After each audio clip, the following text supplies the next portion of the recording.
Welcome to Behind the Recipe. I'm your host, Christina Hitchcock. Join me every week as we dive into the joys of cooking, explore kitchen tips and tricks, and share delicious recipes that will inspire your next meal. So whether you're a seasoned cook or just learning your way around the stove, there's something here for everyone.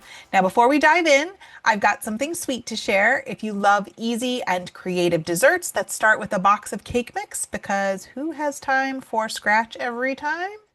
Then you need to check out my brand new site, cakemixrecipes.com.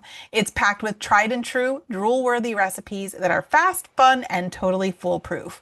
And it's not just sweets. I have savory recipes too that are made with packaged pantry staples that your family is sure to love. So make sure you check it out while you're listening to today's episode. Speaking of, let's jump in. So to be honest, none of us have time to make every single thing from scratch all the time. Even the most seasoned cook will lean on store-bought staples. And guess what? You don't have to make your own stuff from scratch every time either. Some of my most trusted meals start with a box, a bag, or a can. And today we're diving into my favorite store-bought staples and other pantry mixes and how I doctor them up to taste homemade. And I'm not talking about throwing together something that feels like a compromise. These are easy, fast, and still 100% delicious. Now, because around here we don't do complicated for the sake of it, we do tried and true weeknight wins that taste like they took a whole lot of time and effort, more than they actually did. And oftentimes that can start with a boxed or a packaged ingredient. Now, the first thing I want to talk about is a boxed cake mix. I'm a big believer in them because after all, I created an entire website around it. Cakemixrecipes.com was created to be the place you can go to get delicious recipes made with a cake mix, but not always the way the box says to make it. There's some easy ways that you can upgrade a standard boxed cake mix. And for cakes and cupcakes, here's some things you can do. First of all, you can swap the water for milk. And if you use a higher fat milk, that's better. So this is great for whole milk. You can also add an extra egg for richness. This really makes the cake more rich and more satisfying. And if the cake mix calls for oil, you can easily sub in some melted butter for more of that buttery flavor. It really makes the texture richer and it feels more homemade than just a standard box cake mix.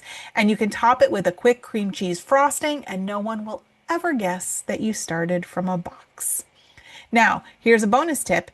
I like to turn spice cake mix into cookies. You can just add some canned pumpkin and bake, and that's it. And if you head over to cakemixrecipes.com, you will find so many more ways to doctor up that boxed cake mix. So here's a few more of my go-to pantry staples. These are things I always keep on hand. Canned beans. I have an entire cabinet that's full of all the beans. There's kidney beans and black beans and northern beans and cannellini beans and chichi beans or chickpeas, depending on, like we called them chichi beans in our house. But those are great for soups and chilies. Even a quick bean salad, or you can make things heartier with beans. I just love them. Sometimes I'll just open a can, rinse them, and just toss them as an extra onto a salad. You can use them in quesadillas and tacos. So many great things you can do with beans. You can mash them up and make a dip out of them. It's a great way to make some hummus from scratch. Super easy. I love canned beans. I do sometimes make them from scratch from dried beans, but oftentimes the canned beans work just fine. Another thing I keep on hand all the time are canned tomatoes. And again, this is like my beans. I have all the canned tomato types. There's sauce, there's crushed tomatoes, there's diced tomatoes, there's whole peeled tomatoes. I keep them all on hand because I never know what I'm going to be making and which form of the tomato I will need. These add instant flavor to taco meat, to casseroles, to dips. You can even get the jazzed up Rotel tomatoes that have diced green chilies in them if you want an extra zip or zing in there. Now, I will say I prefer petite diced tomatoes. I really just like to have the smaller pieces of tomato when I'm making a casserole, mostly because my husband will pick them all out. And he always ends up with a ring of tomatoes around the edge of his plate if they're in there. So that is definitely one thing I have lots of in my pantry cabinet. Another thing to keep on hand is packaged rice mixes, especially the seasoned ones. I keep the microwavable packs. This is my favorite one because they take 90 seconds in the microwave. And sometimes I just don't feel like pulling out my rice maker or pot and making rice from scratch. So I will chuck one of those in the microwave, and 90 seconds later, boom, my rice is done. But these are great to mix with leftover chicken and veggies, and you have a complete meal. It's so super simple. And in fact, it's going to be our dinner tonight. I'm going to throw some chicken on the grill, some microwave rice, and a quick cucumber salad, and dinner is done. I also like to, when I'm making rice from scratch, if I do feel that ambitious, I will make double or triple what I need and freeze it because rice freezes perfectly.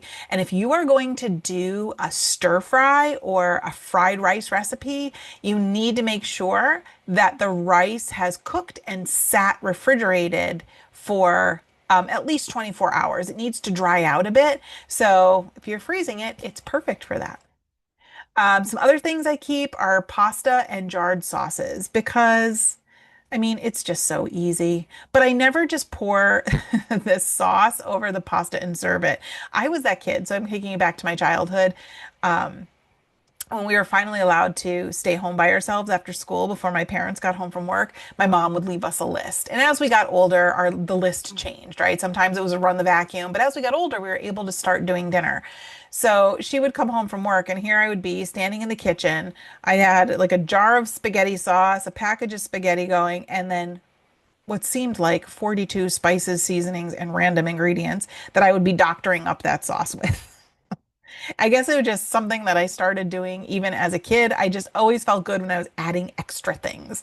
So I'm always adding to everything garlic because I feel like there is never enough garlic in anything and everything's better with garlic. Crushed red pepper flakes are nice, or my new favorite now is Aleppo pepper because it's not as much of a bite as a crushed red pepper, but so good. I'll even add a splash of cream or broth to a sauce to help make it richer and just elevate it.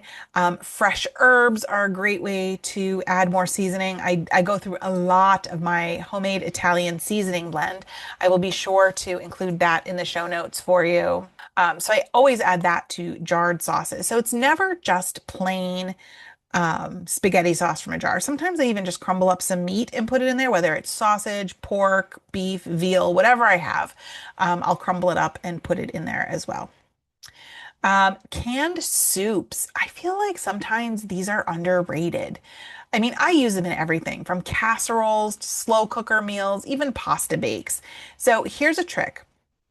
You can take a can of cream of mushroom soup, some cooked egg noodles, frozen peas, and a shredded rotisserie chicken. Mix it all up in a 13 by 9 pan. Top it with some crushed crackers drizzled in butter and bake it till it's bubbly, and you have an instant casserole, right? It's like instant comfort food. So easy. Everything there came out of like the pantry fridge or like the rotisserie chicken, which is no cook. And you're just putting it all together and making comfort food that you can have for lunch and dinner. I just love using canned soups. My other favorite, this is along the soup lines, is I always, always, always have the better than bouillon um, refrigerated bouillon. It's like a paste that you keep. I have all the flavors, beef, chicken, vegetable. I usually keep a good stock of them in my refrigerator because if something just needs that little hint of extra flavor and a little bit more umami, I'll always put a like a spoonful of that in there. So that's a good one to kind of keep on hand too. Pre-made dough is a lifesaver. Whether it's biscuit dough, crescent rolls, pizza crust, I always have something in the fridge. So we can take Friday night as pizza night at my house, so we can make flatbreads with jarred pesto and shredded cheese and use up leftover veggies from the fridge. You can take a crescent roll and turn them into mini ham and cheese pockets. You can use biscuit dough to make a savory monkey bread because who wouldn't love to sit and eat pull-apart bread for dinner? Right? I would. So easy and so versatile. And here's an insider secret from my waitressing days. Head to your local pizza parlor and see if you can buy some of their pre-made pizza dough.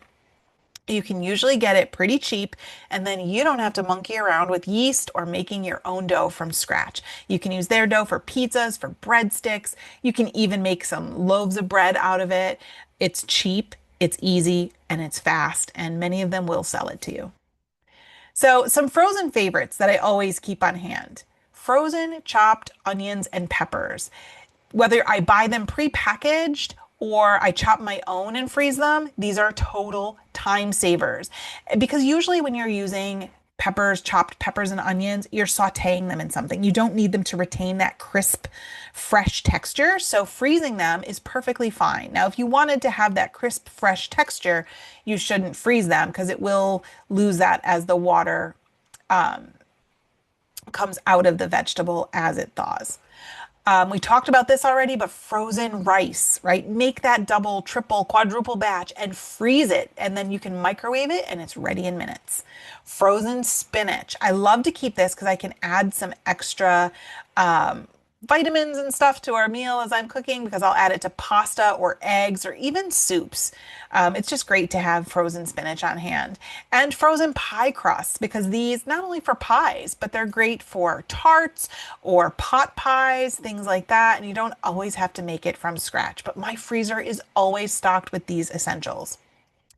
Now, the key to using all of these ingredients and to making store-bought feel homemade is to add at least one fresh ingredient, just one, whether that's a handful of herbs, maybe a squeeze of lemon, some fresh grated cheese, and use the good stuff, not the stuff in the green bottle. If you're gonna go quick and easy on the other parts, use the good cheese. Toasted breadcrumbs, maybe a drizzle of olive oil or a balsamic glaze, whatever it is, these little touches make the difference. And they really elevate your store-bought pre-packaged food and takes it to the next level. So here's a way that I would hack a jar of Alfredo sauce. Heat it up, pour it right in the pan, add some garlic and a splash of your pasta water after the pasta's cooked because it's nice and starchy. And then toss in some cooked chicken, maybe some frozen broccoli, and then serve it over your cooked pasta. I like to do it with penne, but linguine works too. Then you can top it with some toasted breadcrumbs, some fresh parsley, and it looks and tastes like you planned and slaved over it all day, but really it may be 15-20 minutes at the most. Because you can be doing this stuff as your pasta's cooking, you're making the sauce, you're toasting up those breadcrumbs. That only takes 2 or 3, not even 2 minutes in a quick frying pan. So super fast and simple. Or let's look at boxed mac and cheese, right? So plain, so easy, so comforting, right? I love a good shells and cheese, but I am not above a good old box of it. But here's how you can level it up. You can stir in some cooked bacon and peas. Right? So if I use leftover bacon, is that a thing? Leftover bacon? I don't know. Not usually in our house. It goes pretty fast. But if you have some cooked bacon, maybe some frozen peas, throw that in with your mac and cheese and it just gives it a little more flavor. You can add a spoonful of sour cream and some shredded cheddar and mix that all up as it's cooking and it's so creamy and so rich. Or you can toss in some cooked broccoli and some rotisserie chicken and make it a meal. It's still comfort food, it's just dressed up a little bit. So thank you so much for tuning in to today's episode of Behind the Recipe. I hope you enjoyed our conversation and picked up a few tips or even some new recipes to try in your kitchen. And if you love this episode, don't forget to subscribe, leave a review, and share it with your friends. And as always, I would love to hear from you. So send me your questions, your feedback, or your recipe ideas. Just head over to itisakeeper.com/BTR.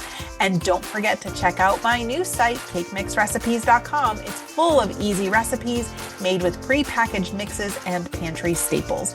Until next time, happy cooking, and remember, everything's better when shared in the kitchen.